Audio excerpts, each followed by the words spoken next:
भाइयों, मैं विक्रम प्रसाद बलियावाला बोल रहा हूँ यूएसए से। कल मैं एक वीडियो डाला हूँ प्रोस्टेट कैंसर के ऊपर में, अपने बारे में, जो कि मुझे पता चला था कई साल पहले कि मुझे प्रोस्टेट कैंसर है। और ये वीडियो जो है पार्ट 2 है उसी का।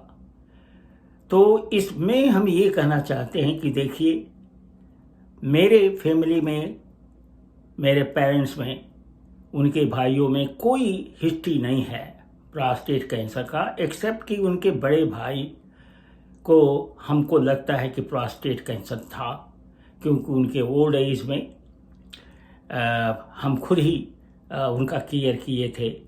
पहले मेल नर्स आते थे, उनको पेशाब कराते थे, क्योंकि पेशाब निकलता नहीं था। वो 80 के करीब में थे। तो कहने का मतलब है कि फैमिली हिस्ट्री जानना बहुत ज़रूरी है। और उसके बाद में दूसरा ये है कि एनुअल फिजिकल में पीएसए का, प्रोस्टेट स्पेसिफिक एंटीजन का ब्लड टेस्ट करवाना ज़रूरी है। हालांकि ये कंट्रोवर्शियल है कि आदमी कराए या नहीं कराए, लेकिन इससे थोड़ा पता लगता है कि पीएसए कितना है, बढ़ रहा है, घट रहा है, क्या हो रहा है।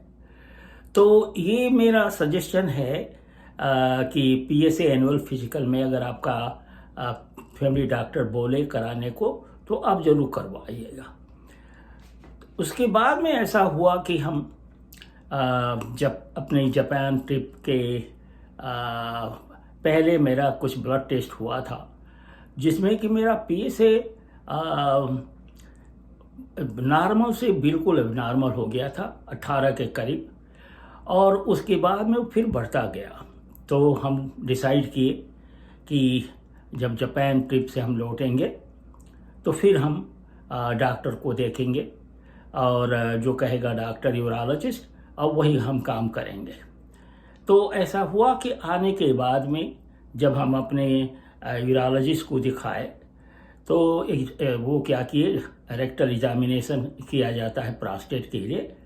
तो वो बोले कि ये तो कैंसर लगता है और बिना बायोप्सी के कुछ नहीं बनेगा, और ट्रीटमेंट प्लान भी नहीं हो सकता है। तो हम तैयार हो गए। फिर इसके बाद में बायोप्सी भी होने का डेट हुआ, और उसके पहले वो एमआरआई ऑर्डर किए, कैट स्कैन किए, पूरे बॉडी का, बोन का, चेस्ट का, एब्डोमेन का, पेल्विस का, सब किए।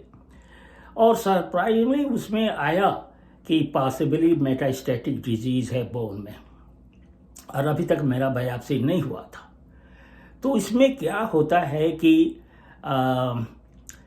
बायोप्सी करना बहुत ज़रूरी होता है, कि क्योंकि उसी की ग्रेडिंग होती है, और ग्रेडिंग होने के बाद ही में वो ट्रीटमेंट प्लान बनती है। उसको कहते हैं ग्लीसन ग्रेड 1 2 3 4 5, जो भी हो उसी के अनुसार treatment plan, chemotherapy, radiation therapy, जो भी हो डिसाइड होता है, और इंश्योरेंस कंपनीज को पे करती है। तो ऐसा हुआ कि फिर मेरा जो हुआ बायोप्सी हुआ, जो बायोप्सी हुआ वो बायोप्सी हुआ 2018 में, और ये था February 23, 2018 में। और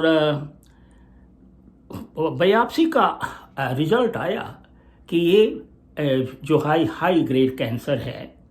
और जो एमआरआई था, सीटी स्कैन वगैरह, एमआरआई भी बोन का ये बता दिया कि देखिए ये है कैंसर, और मेटास्टैटिक है, अभी लोकल है, पूरे बोन में नहीं फैला है। तो समझिए कि उसके बाद में बायोप्सी हो गया, पैथोलॉजी रिपोर्ट आ गया, एमआरआई, कैट स्कैन, सारा रिजल्ट आ गया। तो अब वो क्या किए कि रेफ़र कर दिए मेरे को ऑन्कोलॉजिस्ट, जो कि कैंसर की ट्रीटमेंट करते हैं। तो उनका रिकमेंडेशन था कि मैं कीमोथेरेपी कराऊं। तो कीमोथेरेपी हम जानते थे कि उसका बहुत साइड इफ़ेक्ट होता है, और ये भी जानते थे कि कैंसर उसके बाद भी लौट सकता है। तो वो बोले कि एक दूसरा ट्रीटमेंट है जो कि लोप्रान एक किस्म का एस्ट्रोजन है जो कि इंजेक्शन देंगे एवरी 4 मंथ। तो वो हम डिसाइड किए कि हम केवल इंजेक्शन लेंगे, पहले ट्राई करेंगे। और मेरी एज उस वक्त में 78 70 9 मैंने उसके आसपास में थी। तो मैं ये डिसाइड किया, मैं जानता था कि ये स्लो ग्रोइंग कैंसर है, इवन दो मेटास्टैटिक है, और मैं कोई ड्रास्टिक एक्शन लेना नहीं चाहता था। तो फिर हुआ, मैंने शुरू कर दिया लोप्रान इंजेक्शन। और लोप्रान है जो कि एक किस्म का एस्ट्रोजन है, और वो टेस्टोस्टेरोन को बढ़ने नहीं देता है, क्योंकि बीमारी इसमें यही है कि टेस्टोस्टेरोन जब तक बढ़ा रहेगा और जो है प्रोस्टेट का कैंसर बढ़ता चला जाएगा, तो उसको कैसे रोका जाए। तो हम यही डिसाइड किए कि पहले हम इंजेक्शन लेंगे। और देखिए आज ये है फरवरी, आज 2022 है।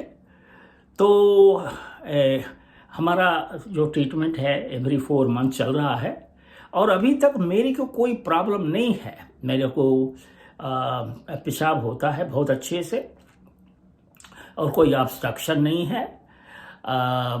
एक चीज़ तो ज़रूर है कि I can not have sex because it will aggravate. Therefore ये इसमें जो वाइफ का रोल बहुत इम्पॉर्टेंट होता है, और ये हस्बैंड वाइफ मिलकर तय करते हैं कि क्या थेरेपी ज़रूरी है और अच्छा है लॉन्ग टर्म के लिए। Is it to survive and have a life, और प्लेजर के लिए जो इंटरकोर्स और सेक्स लाइफ इम्पॉर्टेंट है। सो उसमें तय करने के बाद में ये ट्रीटमेंट मेरा चल रहा है। देखिए करीब करीब 4था साल है मेरे कैंसर का। हम आपको बोले थे कि मेरा कैंसर का जो डायग्नोसिस हुआ था 2017 में, और ये है 2022 फरवरी, और जो था प्रिय से जो बढ़ा था वो जून 2017 में पाया गया था। तो ये मेरा कहने का मतलब है कि डिपेंडिंग कि आपका उम्र क्या है, अगर आप उम्र में हैं 80 और बियॉन्ड, और आप डिसीजन कर सकते हैं। मैं ये भी कहना चाहता हूँ कि देखिए इसका कोई क्योर नहीं है। आई मीन 2 साल 4 साल 6 साल हो सकता है लाइफ मिले, लेकिन आपको मैं बताऊंगा कि आप ज़रूर ऑनलाइन जा कर के, एक है इंस्टीट्यूट ऑफ ह्यूमन एनाटमी का यूट्यूबर है, उसके अलावा बहुत से हैं प्रोस्टेट कैंसर पर जो कि आपको देखना चाहिए, और वो बताएंगे कि अगर आपका PSA हाई है तो क्या होना चाहिए और क्या नहीं होना चाहिए। लेकिन एक रिकमेंडेशन है कि जो बायोप्सी करना उतना ज़रूरी नहीं है यंग आदमियों में, और ये जो बहुत ओल्ड हैं उनमें बायोप्सी करने से क्या होता है कि ये कैंसर जो है वो स्प्रेड करता है। दूसरी बात ये है कि जो प्रोस्टेट कैंसर है वो सराउंड होता है कैप्सूल से। जो प्रोस्टेट है चारों तरफ से घिरा हुआ है, जैसे अंडा होता है घिरा हुआ होता है एक शेल से, उसी तरह से वो कैप्सूल से कवर होता है। और अगर कैप्सूल को टूट जाए या कैंसर बाहर आ जाए उस कैप्सूल को तोड़ के, तो वो लिम्फ नोड में जाता है, फिर मेटास्टैटिक बोन वगैरह चारों तरफ बढ़ता चला जाता है। इसका यही कॉम्प्लिकेशन है। तो मेरा सजेशन यही है कि आप कोई भी डिसीजन करें तो बहुत संभाल के करें, और मैं बाकी चीज़ आपको पार्ट 3 में एक्सप्लेन करूँगा। So thanks for watching my video.